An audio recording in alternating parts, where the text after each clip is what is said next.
alhamdulillah. Baik Pak, alhamdulillah kita berada di pendampingan individu keempat yang tak terasa hampir mau beres 2 bulan lagi. Baik Pak, untuk pendampingan kali ini kita agak sedikit berbeda karena memang pendampingan kali ini sesuai dengan topiknya itu terkait dengan evaluasi dan pengembangan proses pembelajaran. Mungkin nanti ada beberapa aktivitas yang akan kita lakukan pada pendampingan individu keempat ini. Yang pertama itu mungkin observasi, yang kedua aktivitas observasi itu di dalam kelas, dan yang ketiga pasca observasi. Nah, untuk kegiatan kali ini itu nanti mungkin saya akan masuk ke kelas hari, tapi tujuan dari masuk kelas itu bukan untuk menilai pembelajaran ya Pak Heri ya, tapi bagaimana nanti Pak Heri mampu mengimplementasikan pembelajaran yang telah didapatkan di pendidikan guru penggerak, terutama di materi disiplin positif, kemudian pembelajaran berdiferensiasi, dan satu lagi itu pembelajaran kesehatan. Nah, baik Pak Heri, untuk pendampingan kali ini apa nanti kegiatan yang akan dilakukan Pak Heri di kelas itu Pak Heri akan mengambil materi kegiatan yang materi tentang kewargaan digital.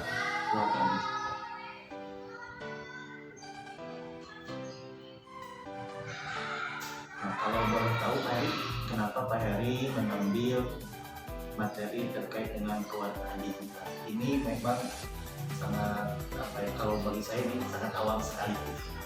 Jadi memang Heri ngikutin untuk pelajarannya saja Pak, bukan diambil harus Heri sengaja gitu bikin mata pelajaran ini, karena memang untuk saat ini memang untuk pelajaran yang dibahas hari ini adalah ini pelajaran kewargaan digital. Ini tentang apa? Ini tuh tentang nanti siswa itu diajarkan tentang positif atau dampak positif negatifnya penggunaan media sosial, terus hukum dalam media sosial.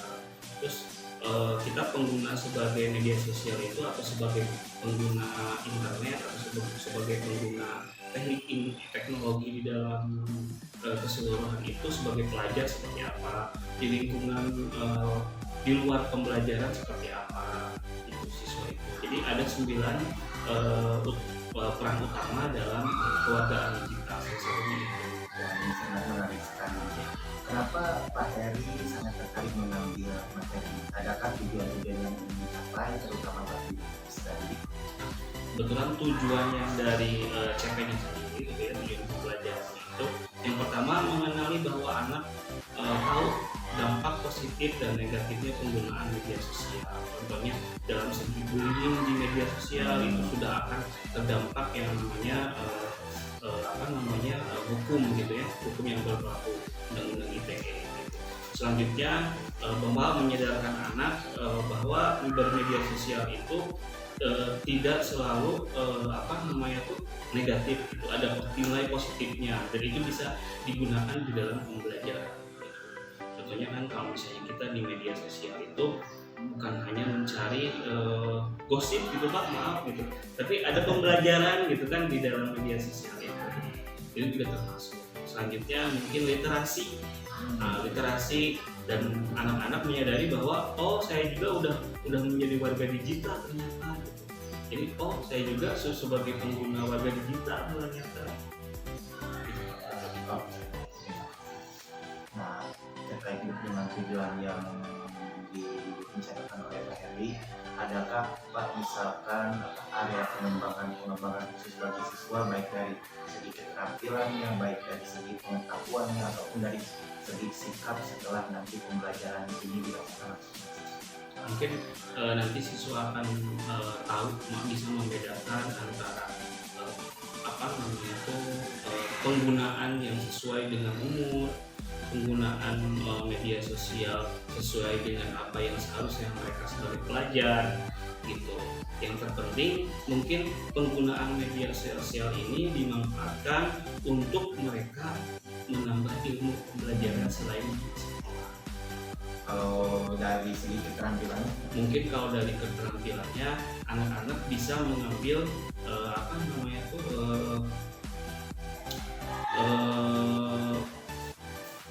apa sih namanya itu kalau ber apa sih namanya itu aku lupa Pak benar. Yang ini Pak men-share video gitu Pak. Jadi men-share edukasi. Jadi misalnya pembelajaran mereka belajar tentang pemrograman Delphi, nah itu bisa di-share di media sosial dan itu bisa bermanfaat untuk orang lain. Misalnya aplikasi kalkulator di media sosial, orang-orang bisa menggunakannya gitu, tanpa harus membeli gitu. Kecuali anak-anak diajarkan untuk prabayar, jadi orang bisa bayar ke dia, jadi dia punya uang, keuntungannya dia punya uang. Kalau dari itu Pak, dari segi sikap efektifnya itu yang Bapak harapkan dari pembelajaran ini? Mungkin dari sikap sendiri anak-anak bahwa yang tadi menyadari bahwa bermedia sosial itu ada aturannya gitu Pak, tidak apa namanya, tidak serta-merta bermedia sosial itu ya udah gitu bebas, apa yang mau dikatakan, apa yang mau diinginkan, apa yang mau perlu diupload, itu ada penyaring, ada aturan. Baik. Nah dari tujuan yang tadi saya lakukan bahwa memang untuk seperti keluarga anak kita tadi bilang tujuannya itu dampak positif dari media sosial, kemudian hukum menggunakan media sosial, kemudian bermedia sosial itu banyak dampak positifnya kalau misalkan anak-anak tidak mampu memilih ya. Nah, adakah Pak strategi yang pengen dilakukan itu agar tujuan pembelajaran itu bisa tercapai dengan optimal? Mungkin ya sesuai dengan tujuan pembelajaran yang tadi Pak. Jadi ada 3 macam pembelajaran, yaitu yang pertama yang terdiferensiasi. Yang pertama itu anak diberikan video, jadi tidak semua siswa memahami gitu Pak, untuk diberikan buku itu dibaca gitu. Tidak ada yang berbentuk video, ada yang berbentuk poster, dan diberikan juga tentang materi PPT. Jadi ada 3 macam metode pembelajaran yang sama seperti diferensiasi gitu. Jadi anak diberikan materi dari video berupa poster dan berupa apa namanya itu catatan, maksudnya di PowerPoint. Adakah strategi yang lain?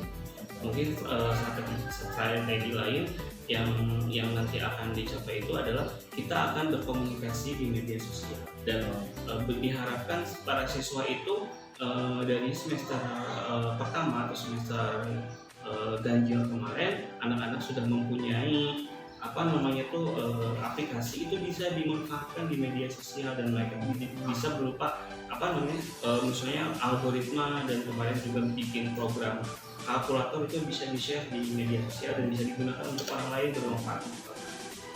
Macam tutorial. Baik. Adakah hal-hal lain yang ingin disampaikan lagi? Mungkin Sebelum masuk kelas. Oke, cukup. Baik Pak Heri, terima kasih untuk di awal pertemuan ini presentasi. Baik Pak Heri, langkah selanjutnya yaitu kita nanti mungkin saya akan kelas bersama Pak Heri, dan saya juga akan melihat bagaimana Pak Heri mengimplementasikan pembelajaran sistem pembelajaran diferensiasi dan pembelajaran sosial emosional.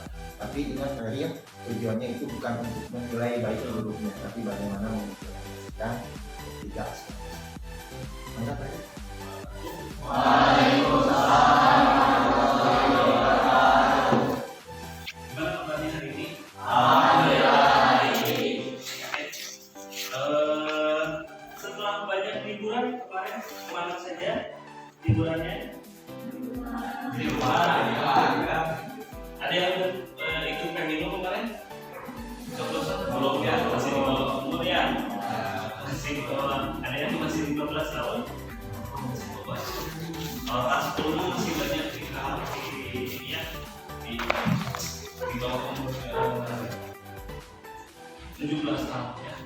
Oke, sebelum kita memulai pembelajaran hari ini, Bapak persilakan untuk ketua kelasnya Adit, silakan untuk berdoa dulu terlebih dulu. Silakan Adit. Siap. Belum belajar kita berdoa mulai. Bismillahirrahmanirrahim.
Supaya kalian lebih semangat kah belajar hari ini? Semangat. Semangat gitu.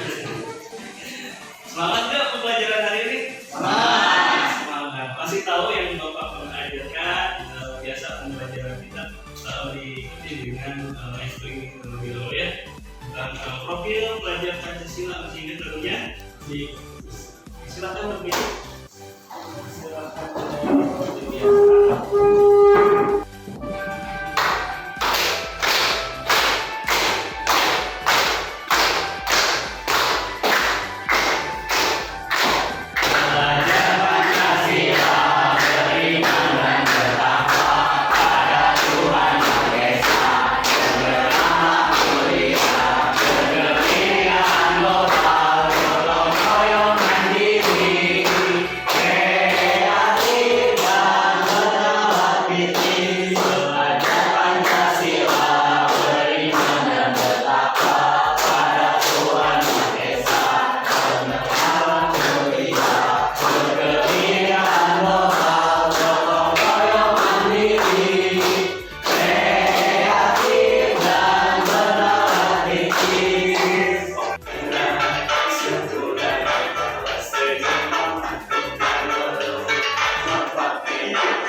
Nanti ada informasi apa-apa nanti sama ketua kelompok ya.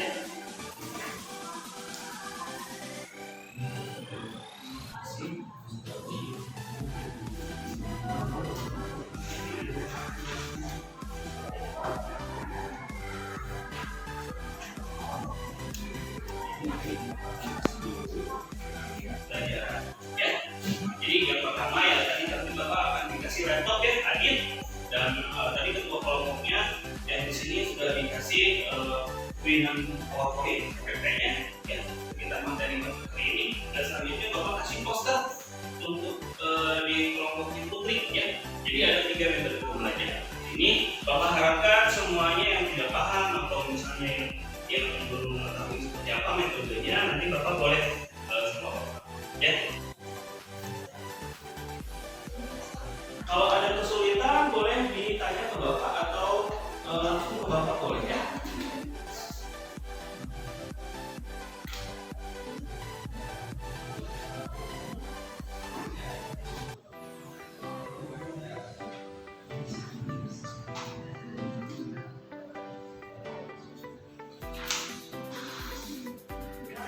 Kembali kalau misalnya ada tambahan boleh di belakangnya ada yang kosong. Ya, udah. Lagi.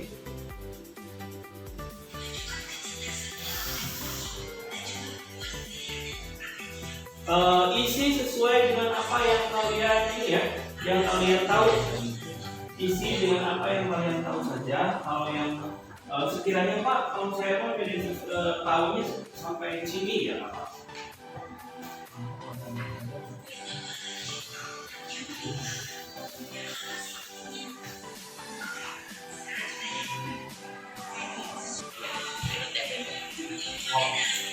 Ya sama dengan ini.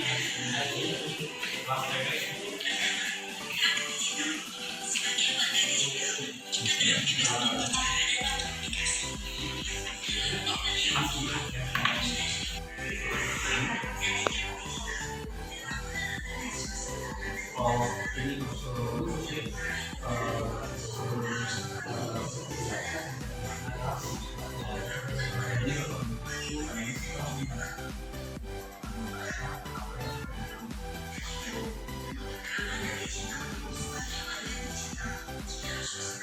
ya. Tadi yang belum tersampaikan Pak.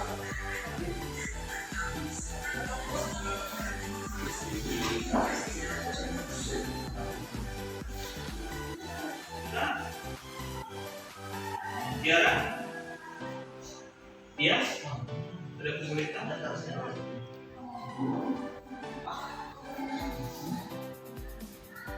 Betul, betul. Ini kelompok dua ada kesulitan? Sophie, ini Sophie, si imut dari Prancis.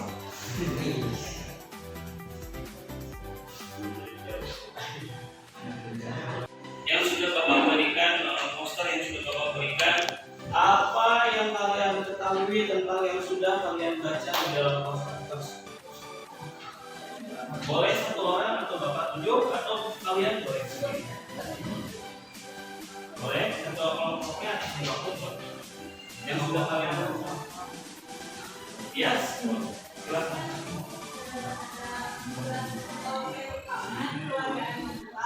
Yang dikategorikan menjadi bidang minat yang pertama ada lingkungan belajar dan akademis, yang komponen pertamanya ada akses digital, komponen keduanya ada komunikasi digital, yang komponen ketiganya ada literasi digital, lalu ada lingkungan sekolah dan tingkah laku.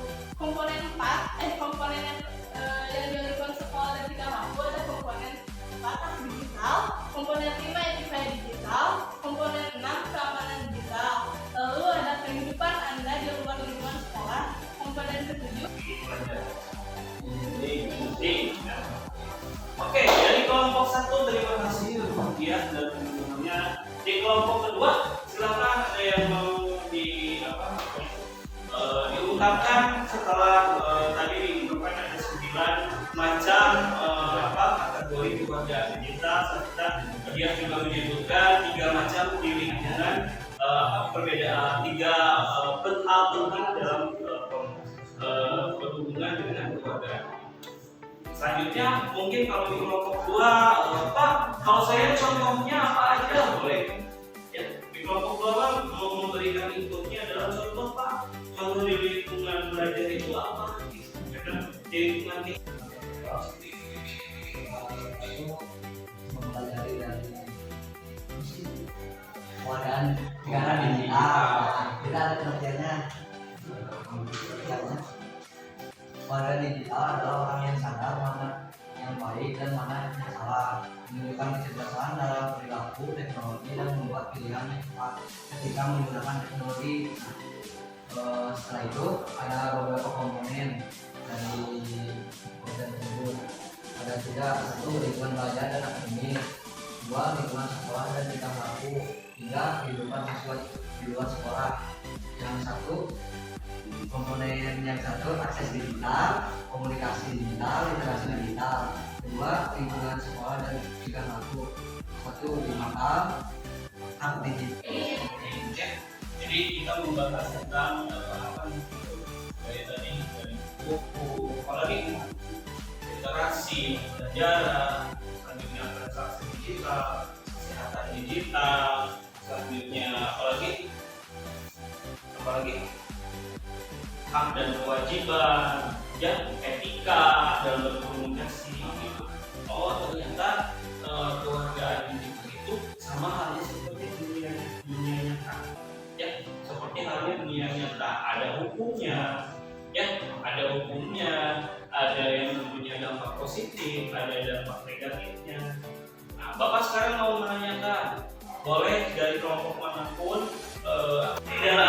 kalau saya ditanya nih, kata kelompok 1,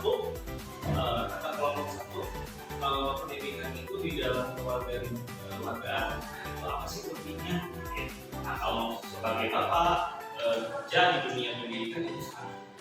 Karena kenapa dikatakan penting keluarga digital itu selain yang tadi sudah dikatakan semua teman-teman kalian sebagai dampak positifnya banyak sekali ya. Kalau kita mempermudah, misalnya mempermudah komunikasi, mempermudah kita memberikan tugas kepada siswa, mempermudah siswa dan guru itu itu memberikan hasil. Contohnya kalian misalnya membuat program itu kan menggunakan aplikasi.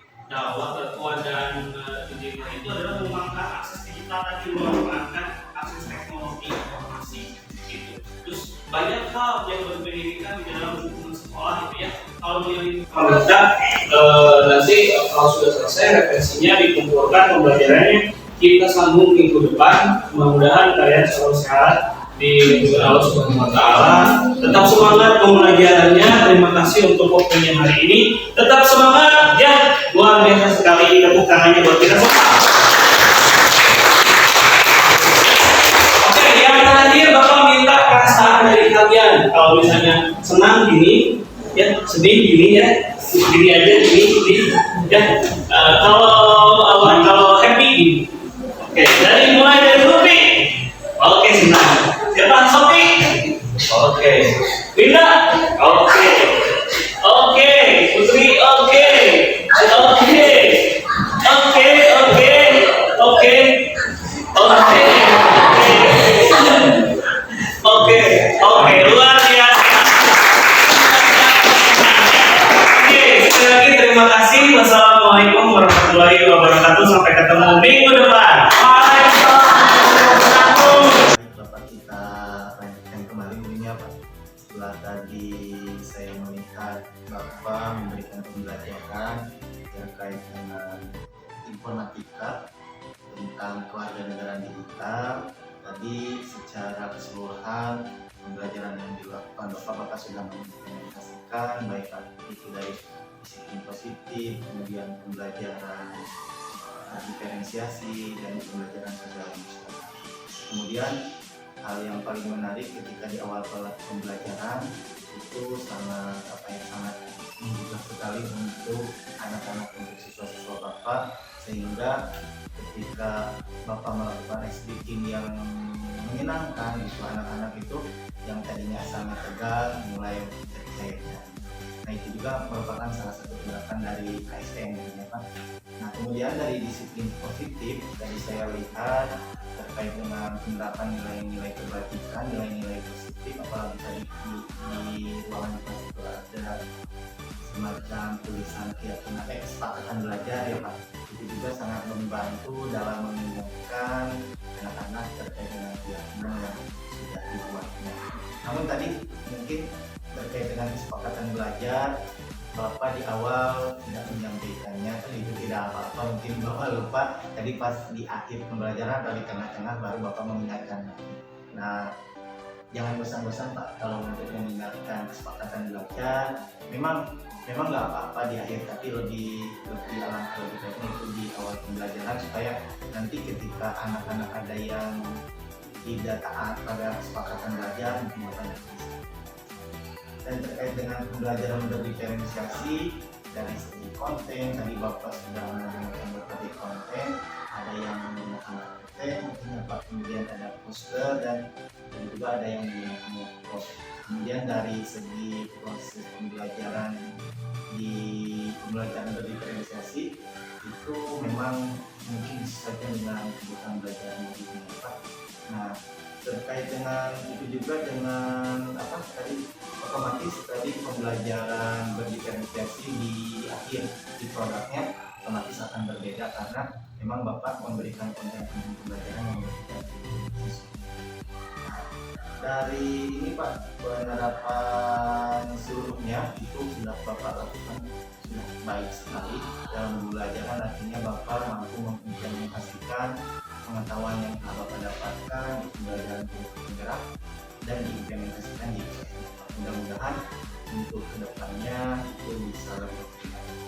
Nah, terkait dengan pembelajaran yang sudah dilakukan oleh Bapak nih Pak, adakah rencana tindak lanjut misalkan dari pembelajaran yang tadi yang dianggap Bapak masih kurang optimal?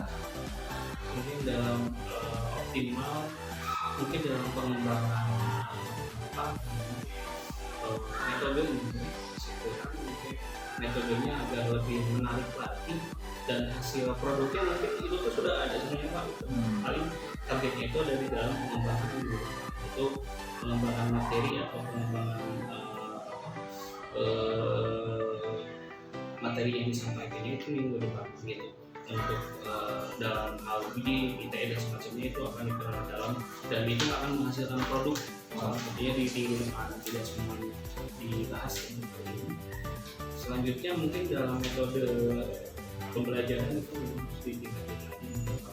Mungkin kalau berdiferensiasi setiap pembelajaran tetap aja tadi memang sesuai kebutuhan ya. Cuman memang kalau biasanya kalau Heri biasanya sistemnya sistem tunjuk Pak. Jadi mana siswa yang memang perlu masuk ke dalam pembelajaran ini biasanya ditunjuk Pak. Kalau tadi memang sengaja karena tadi anak-anak baru masuk gitu, maksudnya ada anak TAP itu baru masuk gitu, takutnya agak canggung gitu kalau saya tunjuk gitu ke teman-teman yang lain seperti itu. Selain metode pembelajaran, adakah aktivitas lain Pak yang perlu pengembangan? Mungkin dalam segi pembelajaran Ya, dari mungkin aktivitas selanjutnya yang perlu pengembangan itu adalah apa ya namanya, untuk selalu tadi Pak selalu mengingatkan kepada siswa mungkin untuk keyakinan kelas, untuk kesepakatan kelas mungkin selalu diberikan itu apa namanya, ingatkan gitu. Kadang-kadang suka lupa Pak. Nah, dari aktivitas pengembangan yang akan dilakukan optimal itu menurut Bapak metode pembelajaran. Nah, bagaimana Pak tujuan Bapak sehingga tujuan yang hendak dicapai Bapak sehingga si metode pembelajaran ini dirasa nantinya bisa optimal diberikan kepada murid? Mungkin dari hasil jadi yang metode yang dari pakai untuk sekarang itu dari nilai produknya dari anak seperti apa. Kalau misalnya durasi kurang itu akan nanti dari cari referensi lain untuk pembelajaran, metode lain untuk pembelajaran supaya anak lebih maksimal dalam pembelajaran atau pengetahuan yang sudah diberikan. Cuma kalau untuk pembelajaran kedepannya seperti apa kita nggak, jadi pengen tahu dulu hasil dari pembelajaran. Nah, ini Pak agar tujuan dan ukuran keberhasilan yang tercapai terutama dari produk, perlukah Bapak pendukung-pendukung yang lain Pak? Mungkin kita sedikit sekali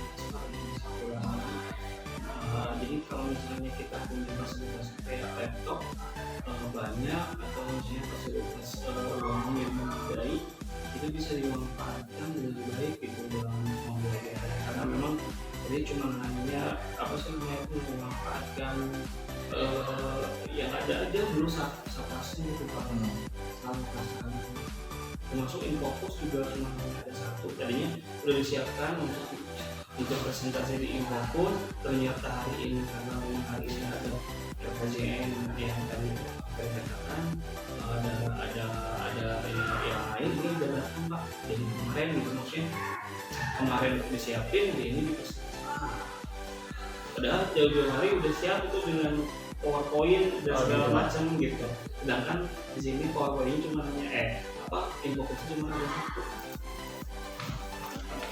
Lanjut Ya, baik, terima kasih Pak terkait dengan pendampingan individu hari ini. Dari awal tadi dari observasi, kemarin observasi, dan sampai sekarang di tahap pasca observasi, saya sudah melihat bahwa memang betul tadi kata Bapak sendiri bahwa Bapak sudah mempraktekkan atau mengimplementasikan terkait dengan ilmu yang telah Bapak dapatkan di pembelajaran guru penggerak. Nah, mungkin nanti Bapak juga bisa sharing dengan guru yang lain terkait dengan aktivitas yang Bapak lakukan hari ini. Nah, untuk selanjutnya Pak, untuk pendampingan PG5 nanti Bapak melakukan coaching seperti sehari Pak, seperti halnya hari ini. Jadi nanti Bapak bisa meminta bantuan kepada rekan guru untuk menjadi coachingnya Bapak, dan Bapak menjadi supervisor yang penting. Nah, nanti itu akan ditindaklanjuti di undang-undang individu kelima. Seperti sekarang melakukan observasi, kemudian melakukan observasi. Nah nanti pasca observasinya mungkin di penampilan individu. Mungkin ada hal lain yang akan ditanyakan. Oh jadi nanti di penampilan kelima itu adalah ada sebagai supervisor, nanti Panjang juga masuk ke kelas. Enggak masuk ke Oh, kelas, enggak. Pak. Jadi bapak yang Iya. mengobservasinya. Maaf, saya mau melakukan seperti hari ini Iya. gitu. Jadi setelah itu kita di PLN itu nanti sama Panjang. Di pasca observasinya Pasca. bapak jadi nanti mewawancarai si Tuci dengan alur tirta. Ya mungkin Panjangnya ada di situ. Ada Pak. Iya betul. Ya nanti mungkin seperti itu Pak. Nah ada lagi Pak mungkin kan Cukup sih Panjang. Mohon maaf untuk Oke, kalau gitu. masih banyak kekurangannya Nggak Panjang. apa-apa Pak. Memang kalau guru mau belajar masih nggak mempunyai kayak masing-masing Pak, tinggal ya kita mengimplementasikannya ya menurut versi kita sendiri. Namun memang dari situ ya kita menurut kita mengacu pada acuan yang telah ada di LMS tentunya Pak, terkait dengan pembelajaran berdifferensiasi, kemudian disiplin positif dan satu lagi kemudian. Oke baik Pak, terima kasih untuk waktunya. Mudah-mudahan pendampingan kali ini ada manfaatnya khususnya bagi Bapak dan tentunya bagi saya. Terima kasih atas waktunya. Assalamualaikum warahmatullahi wabarakatuh.